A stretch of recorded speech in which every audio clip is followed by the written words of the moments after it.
irmãos, boa noite para todos, na paz de nosso Senhor e Salvador Jesus Cristo. Vai tudo bem com vocês? Irmãos, nesta oportunidade nós vamos falar sobre a descida de Cristo ao Hades, com base em 1 Pedro 3, 18 e 19. Nós vamos fazer logo a leitura. 1 Pedro 3, 18 e 19 diz assim: Pois também Cristo morreu uma única vez pelos pecados, o justo pelos injustos, para conduzir-vos a Deus, morto sim na carne, mas vivificado no Espírito, no qual, ou seja, no Espírito, também foi e pregou aos espíritos em prisão. Somente aqui a leitura destes dois versículos. Com base nesta leitura, nós faremos a seguinte pergunta: Cristo Jesus, o que ele esteve fazendo entre a sua morte e ressurreição?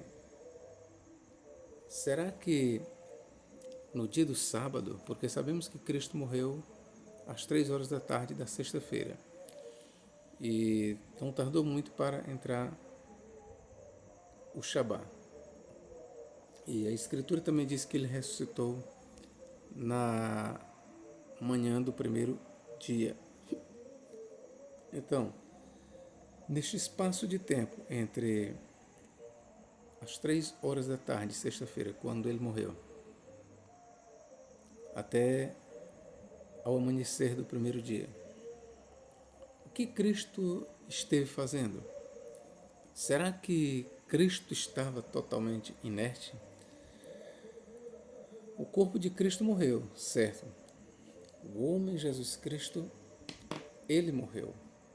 O seu corpo estava inerte. Mas a pergunta é: mas será que Cristo realmente ele estava morto por completo? Aí é que eu estendo a pergunta. Será que todos os homens, quando morrem, eles entram na inércia? Será que todos os homens, quando morrem na sua totalidade? Será que nada há no homem que sobreviva à morte do corpo?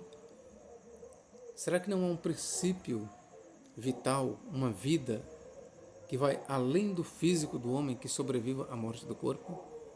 Bom, este vídeo aqui nós estamos fazendo para tirar estas dúvidas e vou demonstrar para você que há um espírito e uma alma no homem. Espírito e alma que são ligados, interligados, são inseparáveis. Há um espírito e uma alma no homem que sobrevivem à morte do corpo. Ok, meu irmão? Há um espírito e uma alma no homem que sobrevive à morte do corpo. Com isso eu aproveito aqui para lhe dizer que eu defendo a tricotomia do homem. O que é tricotomia? Tricotomia diz respeito à constituição tripla do homem. O homem é composto de corpo, alma e espírito. Bases bíblicas: Hebreus 4, 12. 1 Tessalonicenses 5, 23. São os dois textos mais conhecidos. Repito, Hebreus 4, 12 e 1 Tessalonicenses 5, 23. Mostra claramente que o homem é constituído de 3 partes: corpo, alma e espírito. O corpo ele morre. O corpo sim, ele perece. O corpo ele entra na inércia. O corpo realmente, no momento em que o fôlego sai do homem, no momento em que o espírito e a alma saem do homem, o seu corpo volta ao pó da terra e fica totalmente inerte. Mas o espírito e a alma do homem não morrem.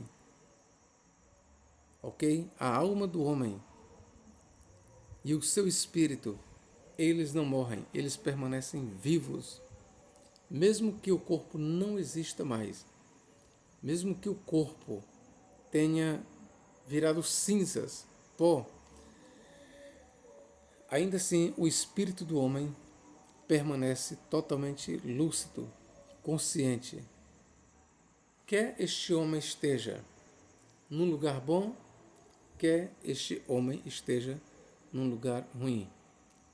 O homem permanece consciente.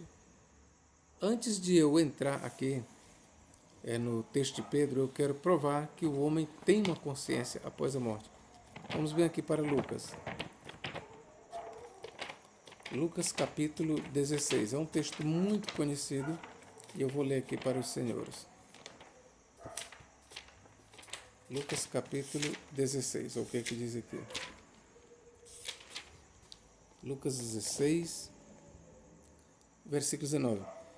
Ora, havia certo homem rico que se vestia de púrpura e de linho finíssimo, e que todos os dias se regalava esplendidamente.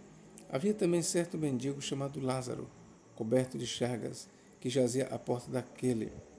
Desejava alimentar-se de migalhas que caíam da mesa do rico, e até os cães vinham lamber-lhes as úlceras. E aconteceu morrer o mendigo e foi levado pelos anjos. O mendigo morreu e foi levado pelos anjos. Para onde? Para o seio de Abraão, para um bom lugar. Aqui eu já te adianto que, de acordo com a crença da época, o seio de Abraão ele ficava localizado no Hades. No Hades havia dois lugares. Um lugar para os ímpios e outro lugar para os bons. E o lugar para os bons era chamado de seio de Abraão. Ou paraíso, como você queira. E desejava alimentar. E aconteceu morrer o mendigo e foi levado pelos anjos para o seio de Abraão. Bom, de acordo com muitos intérpretes, a expressão seio de Abraão é usada para o próprio lugar onde ficavam as almas dos mortos. Tá bom? Para o seio de Abraão. Morreu também um rico e foi sepultado. No inferno, no grego Hades, estando em tormento, veja a consciência do ímpio, levantou os olhos e viu ao longe a Abraão e a Lázaro no seu seio. Então, clamando, disse: Pai Abraão, tem misericórdia de mim e manda a Lázaro que molhe em água a ponta do dedo e me refresque a língua, porque estou atormentado nesta chama. Disse, porém, Abraão: Filho, lembra-te de que recebeste os teus bens em tua vida, e Lázaro igualmente os males. Agora, porém, aqui ele está consolado, tu em tormentos. Além de tudo, está posto um grande abismo entre nós e vós, de sorte que os que querem passar daqui para vós outros não podem, nem os de lá passar para nós. Versículo 27. Então replicou: Pai, eu te imploro que o mandes à minha casa paterna, porque tenho 5 irmãos, para que lhes dê testemunho, a fim de que não venham também para este lugar de tormento. Respondeu-lhe Abraão: Eles têm Moisés e os profetas, em outras palavras, eles têm as escrituras do Antigo Testamento. Ouçam-nos. Mas ele insistiu: Não, pai Abraão. Se alguém dentre os mortos for ter com eles, arrepender-se-ão. Abraão, porém, lhe respondeu: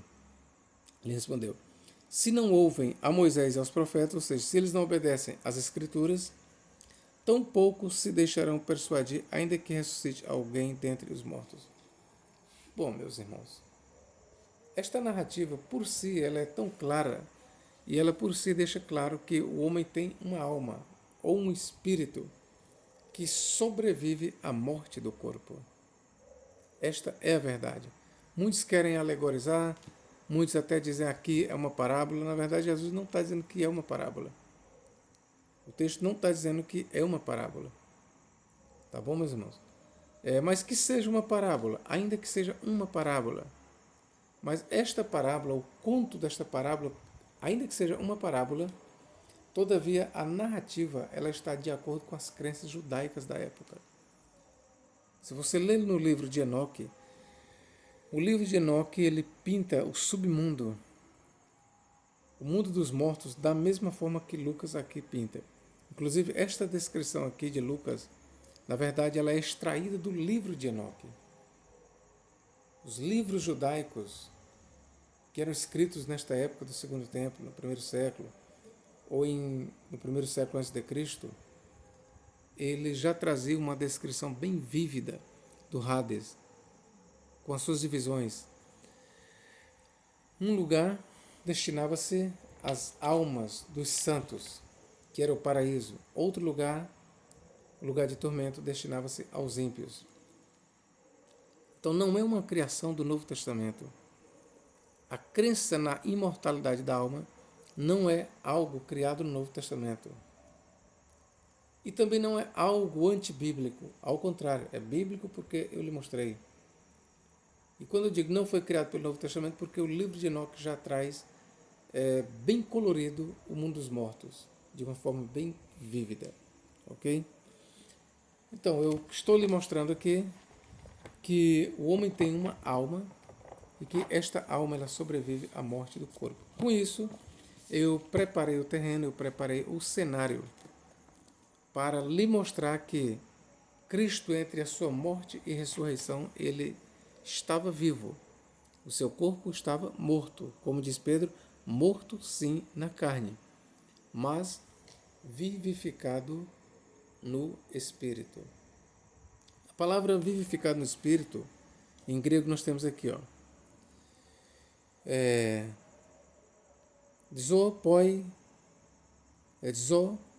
poietes de pneumati, tendo sido vivificado por outro lado no Espírito.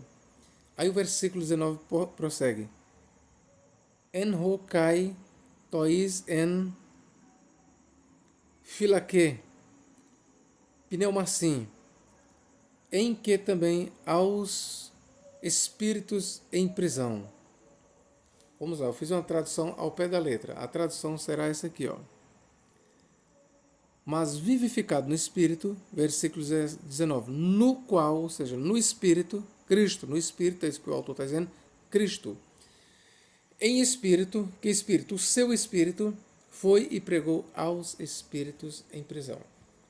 Então, esta narrativa de Pedro, ela está mostrando para nós que Cristo, ele foi até ao Hades. E no Hades ele foi e pregou aos espíritos em prisão. Quem são estes espíritos em prisão? Estes espíritos em prisão não são espíritos angelicais. Alguns intérpretes acham que a passagem aqui de Pedro faz uma alusão à narrativa do livro de Enoque. É bem verdade que lá no livro de Enoque nós temos uma descrição, um quadro em que Enoque vai até aos espíritos caídos, aos anjos caídos, e fala para eles sobre a sentença deles e proclama para eles a condenação eterna deles. E alguns intérpretes dizem que o paralelo é tão próximo entre Enoque e Pedro, que eles dizem que, na verdade, o que Pedro está narrando aqui é a descida do profeta Enoque ao Hades, para pregar aos anjos caídos, chamados espíritos em prisão. Ainda que haja um certo paralelo, mas eu quero lhe dizer que não é verdade. O pregador aqui, quem foi que pregou a mensagem aqui? O foco aqui, o pregador aqui não é Enoque, é Cristo. Vamos ler aqui o versículo 18. Pois também Cristo morreu, uma única vez pelos pecados, o justo pelos injustos, para conduzir-vos a Deus, morto sim na carne, mas vivificado no Espírito. Ou seja, aquele que estava vivo no Espírito, vivificado no Espírito, e que estava no Hades, e no Hades pregou aos espíritos em prisão, é o mesmo que foi morto na carne. Ora, com isso eu estou lhe provando que o sujeito aqui da pregação não pode ter sido Enoque, porque na verdade Enoque ele nunca passou pela morte. Enoque ele não foi morto na carne, mas veja que o sujeito aqui que pregou aos espíritos em prisão, ele no Hades, ele se encontrava vivificado no Espírito. Só que ele já tinha passado pela morte do corpo. É o que o versículo 18 diz.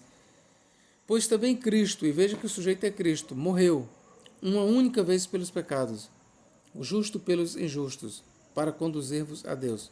Morto, quem? Cristo. Sim, na carne, mas vivificado no Espírito. O autor aqui ele mostra os dois lados de Cristo. O lado carnal do corpo, que morre, e o lado espiritual, o espírito que sobrevive à morte do corpo. O que o autor está dizendo aqui é que Cristo morreu na carne, mas no espírito ele estava vivificado.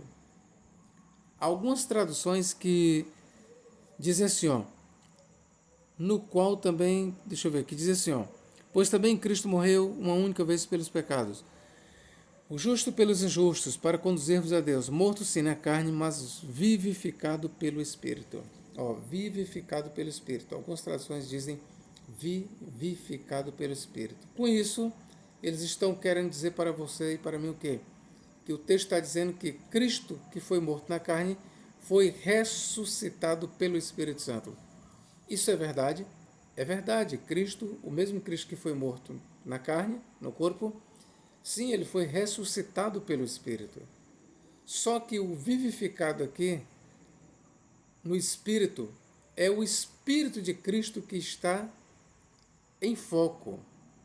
E a tradução exata não é vivificado pelo Espírito, mas vivificado no Espírito. Ou seja, Cristo, no seu Espírito, estava vivo, estava consciente.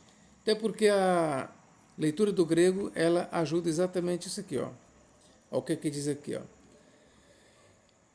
Tana toteis men sarki zoapoieteis de pneumati.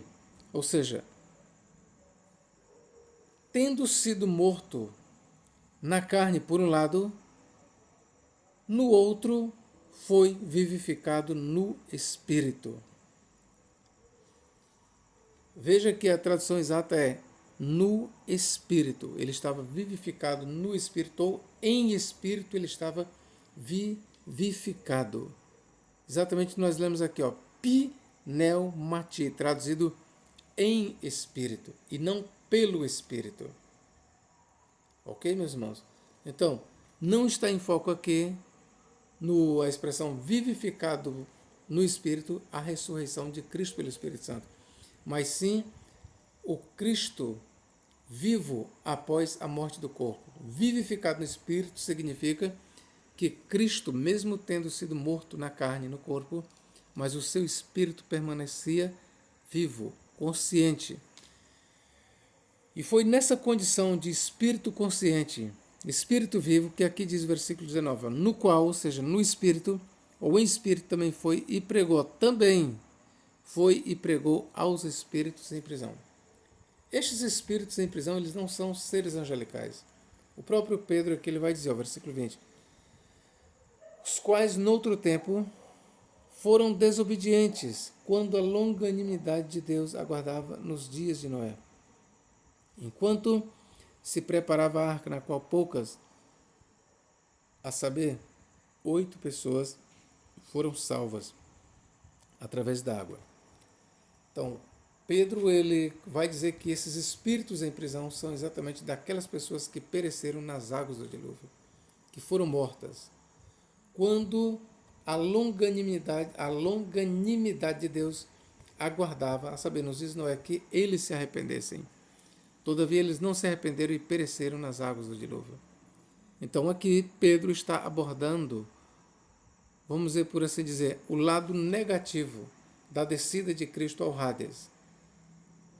Mas em 1 Pedro 4,6, lá deixa bem claro que o que foi pregado foi o Evangelho. Vou ler para vocês. Ó.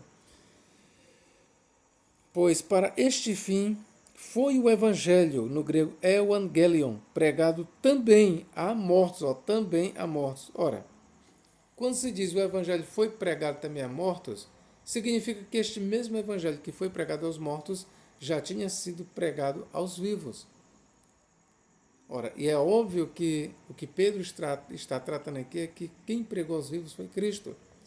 O mesmo Cristo que pregou aos vivos quando estava na carne, quando ele estava morto na carne, mas vivificado no Espírito, ele foi aos espíritos em prisão e pregou-lhes o Evangelho. Está bem aqui. Pois para este fim foi o Evangelho pregado também a mortos, para que, mesmo julgados na carne segundo os homens, vivam no Espírito segundo Deus. 1 Pedro 4,6, pelo menos 1 Pedro 4,6 está abordando o lado positivo da descida de Cristo ao Hades. Para que Cristo foi ao Hades, de acordo com 1 Pedro 4,6, pregar o Evangelho. Evangelho, boas novas de salvação. Então, Cristo foi pregar o Evangelho aos espíritos em prisão, aos mortos. E mortos aqui, meus irmãos, são mortos literais, mortos na carne, mas vivificados no Espírito. Não adianta querer dar um outro sentido para a palavra mortos. Só você ler no versículo 5. 1 Pedro 4,5. Os quais hão de prestar contas àquele que é competente para julgar vivos e mortos. Vivos.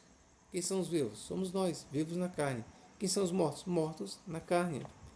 Então, mortos aqui são mortos literais, não é um morto metafórico. Não está em foco uma palavra alegórica para mortos, não, mas sim mortos literais. Os mortos, aqui do versículo 5, são os mesmos do versículo 6. Vou ler mais uma vez. Os quais hão de prestar contas àquele que é competente para julgar vivos e mortos. Então, o que são os mortos no versículo 5? São mortos, mortos literais. Da mesma forma, aqui em 1 Pedro 4,6, pois para este fim foi o Evangelho pregado também a mortos. Ok, meus irmãos? Então está em foco mortos, mortos literais. Que Pedro está dizendo aqui que Cristo foi ao Hades. Se você preferir uma linguagem hebraica, ao Sheol. E pregou aos espíritos em prisão, aos mortos, aos finados. Esta ideia de que Cristo desceu ao Hades, ela não é encontrada apenas em Pedro. Quando você vai para Mateus 12,40, diz assim, ó, e assim como Jonas passou 3 dias e 3 noites no seio do grande peixe, ou no ventre do grande peixe, assim também o Filho do Homem passará 3 dias e 3 noites no seio da terra, ou no coração da terra. A passagem de Mateus 12,40, ao falar sobre o seio da terra, ou coração da terra, a expressão coração da terra é uma referência ao Hades, ao mundo dos mortos, e não à sepultura. Estão equivocados aqueles que dizem que Mateus 12,40, quando se fala no coração da terra, tem-se em mente a sepultura. Não. A referência é ao Sheol, ou ao Hades, ao mundo dos espíritos dos mortos. Nós também temos em Atos 2, 27, versículo 31, uma referência à descida de Cristo ao Hades, bem como a sua subsequente ressurreição. Temos também em Romanos 10, 6, 7. Ora, aquele que subiu é também o mesmo que desceu às partes mais baixas da terra. Você pode ler Romanos 10, versículo 6 e 7, que faz alusão não só à subida de Cristo ao céu, mas à sua descida ao Hades, ao mundo dos mortos. Efésios 4, 9 diz, aquele que desceu é também o mesmo que subiu. É o mesmo que subiu. Apocalipse 1, 18 diz, eis que estou vivo pelos séculos dos séculos. Amém. E tenho nas minhas mãos, ou na minha mão, as chaves da morte e do Hades. Ora, aí nós temos uma alusão indireta à descida de Cristo ao Hades. Quando Cristo diz, tenho na minha mão, no meu poder, as chaves, ou seja, o controle sobre a morte e sobre o Hades. Por que Cristo falou isso? Porque ele passou pela morte e esteve no Hades. Ele venceu o Hades e venceu a morte. Por isso ele diz, tenho na mão as chaves da morte e do Hades. E estou vivo pelos séculos dos séculos. Todas estas passagens que eu estou lendo para os senhores e senhoras fazem alusão, ora mais clara, ora menos clara, mas todas fazem alusão à descida de Cristo ao Hades. E nós já lemos em 1 Pedro 4, 6. Ok? Então eu estou provando para os senhores que a ideia adventista de que o homem, quando morre, morre totalmente, não é verdade. Não é verdade. A teologia adventista, que prega sobre o sono da alma, e ela diz que o homem, quando morre, está totalmente inerte, não é verdade. Eu tenho aqui em mãos um comentário do Dr. PhD Russell Norman Champlin. Ele comentando em Locke, ou seja, em 1 Pedro 3,19. Veja que ele usa, sabe quantas páginas? 1, 2, 3, 4, 5, 6, 7 páginas. 7 páginas. Olha que o livro do Dr. Champlin é grande, olha. Olha o tamanho aí, ó, do livro Champlin. Ele comenta muito, 1 Pedro 3,19. Apresenta 11 posições diferentes sobre a descida de Cristo, ou sobre 1 Pedro 3,19. E a posição do Dr. Russell Norman Champlin, que é a correta, e que eu concordo com ele, porque ele está interpretando corretamente a Escritura, ele diz que realmente está em foco a descida de Cristo aos pais. Olha o que o Champlin diz aqui, ó. Nenhum pai da igreja, credo ou tradição cristã negou a realidade da descida de Cristo ao Hades antes de Agostinho, no século V. João Damasceno, no século VIII, em seu livro A Fonte do Conhecimento, no qual sumaria a doutrina e os ensinamentos cristãos dos pais, informa-nos que a realidade da descida era universalmente aceita em seus dias e mostra que a opinião geral era que foi um oferecimento de salvação aos perdidos, além túmulo, o que, de algum modo, um oferecimento para melhorar a condição dos perdidos. Então aqui o Dr. Russell Norman Champlin, ele traz aqui este dado histórico e que é verdadeiro. Por exemplo, quando você vai ler, por exemplo, a Justino de Roma, nas obras de Justino de Roma, principalmente contra Trifão, Justino ele faz por mais de uma vez alusão à descida de Cristo ao Hades. Você vai ler os escritos de Tertuliano em Contra Marcião e em outros escritos, Tertuliano também defende que Cristo desceu ao mundo dos mortos e pregou aos finados. Hipólito de Roma, no seu tratado sobre Cristo e o Anticristo, ele diz que Cristo foi ao mundo dos mortos e pregou-lhes o Evangelho. E ele ainda diz mais que Cristo foi precedido por João Batista. Assim como João Batista foi precursor de Jesus aqui, também foi o precursor de Cristo no Hades. Irineu de Leão, por semelhante modo, ele diz que Cristo foi e pregou aos espíritos em prisão. A maioria dos pais da igreja, conforme comentou Champlin, antes de Santo Agostinho, ou todos, eles admitiam e eles defendiam que 1 Pedro 3,19 está fazendo uma alusão à descida de Cristo ao Hades para pregar o Evangelho. Clemente de Alexandria também ele defendia que Cristo desceu ao mundo dos mortos. Orígenes, um dos maiores teólogos da igreja no Oriente do século III, ele também atestou no seu livro Contra Celsus e em outras obras, Orígenes, ele vai dizer que Cristo de fato ele pregou o Evangelho aos mortos. Meus irmãos, então, isto era uma crença defendida pela maioria dos pais da igreja antes de Santo Agostinho. Esta é a verdade, ok? Eu estou lendo aqui, eu estou querendo lembrar de outro pai da igreja, que são muitos. Eu trouxe aqui os mais conhecidos.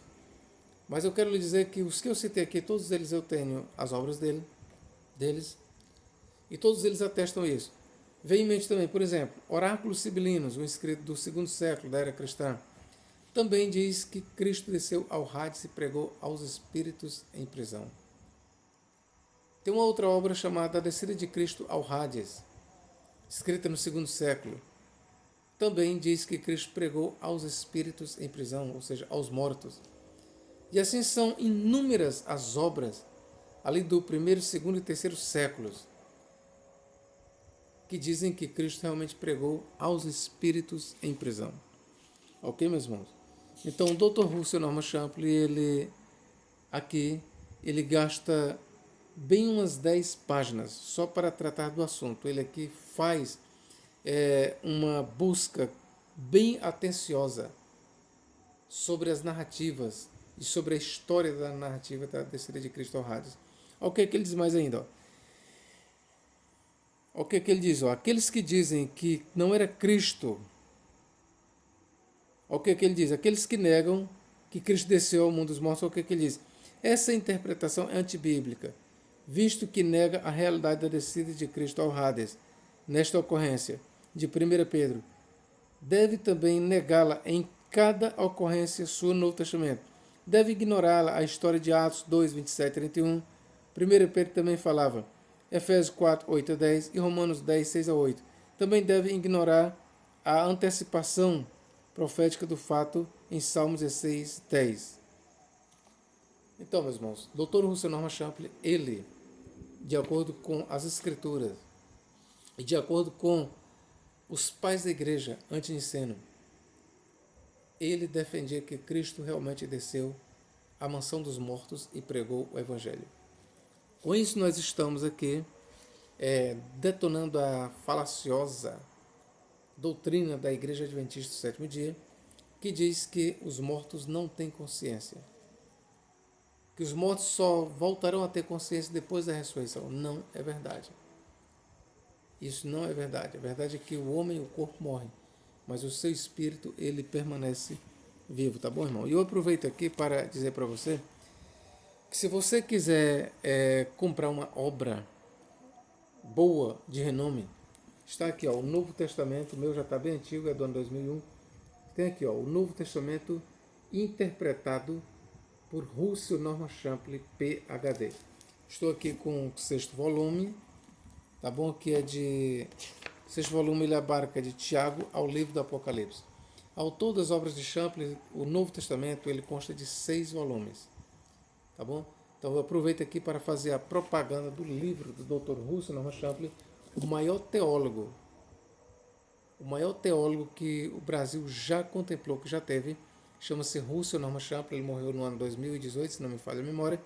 Era norte-americano, mas veio aqui para o Brasil e passou, me parece que mais de 40 anos.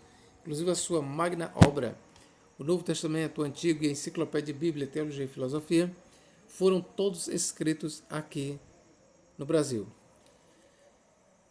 Se você quiser adquirir uma boa obra, eu lhe aconselho você comprar o Novo Testamento interpretado do Dr. Russell Norman Champlin, PhD. Tá bom? Esta aqui é a minha dica. Este livro aqui que eu tenho em mãos, eu tenho ele o quê?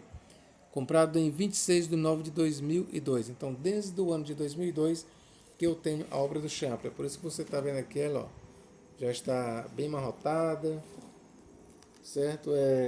Eu estudo bastante o livro do Dr. Russell Norman Champlin, como você está vendo aqui. E eu recomendo esta obra, tá bom, meus irmãos? Que Deus em Cristo nos guarde e nos abençoe agora e para todo sempre. Amém.